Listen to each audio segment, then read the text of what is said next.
Баршаңызға сәлем, сіздермен бірге қарлығаш. Бүгін сіздермен сарымсақ туралы айтатын боламыз. Менімен бірге болыңыздар.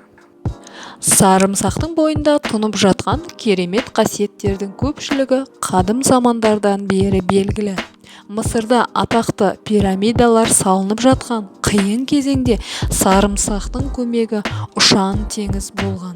Сарымсақ дегенді естісек, ең алдымен оның өзін елестеуден бұрын иісі мұрнымызға келіп үлгереді.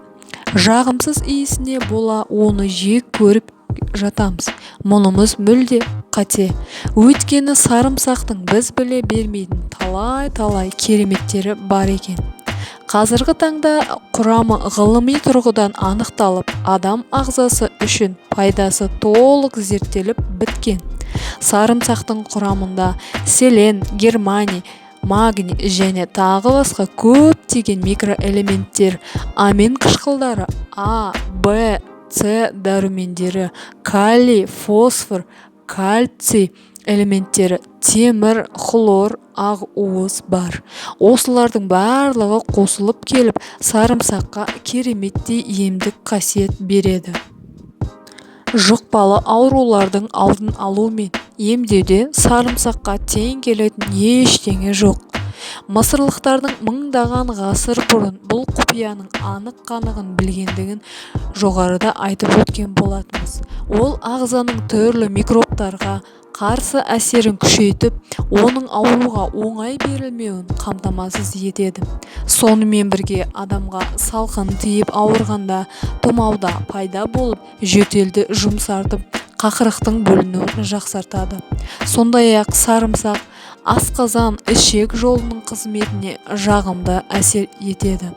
Ас қорытуды жақсартады, қимыл қозғалыс белсенділігін қалыпқа келтіреді, бауырыңызды қорғап өтті айдайды.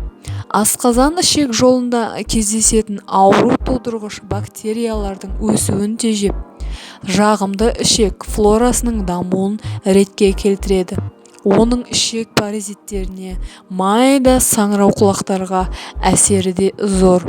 Сарымсақты жиі пайдаланып отыру асқазан мен ішек қатерлі ісігінің алдын алады деп есептеледі. Сарымсақ тек науқас адамдарға ғана емес, дені сау адамдарға да керек.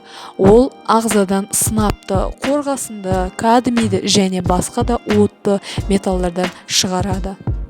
Достар, бүгінгі сіздерге дайындаған ақпаратым пайдалы болса, лайк басып, комментарий жазып, қолдау көрсетіп және қоңыраушаны басуды ұмытпаңыздар.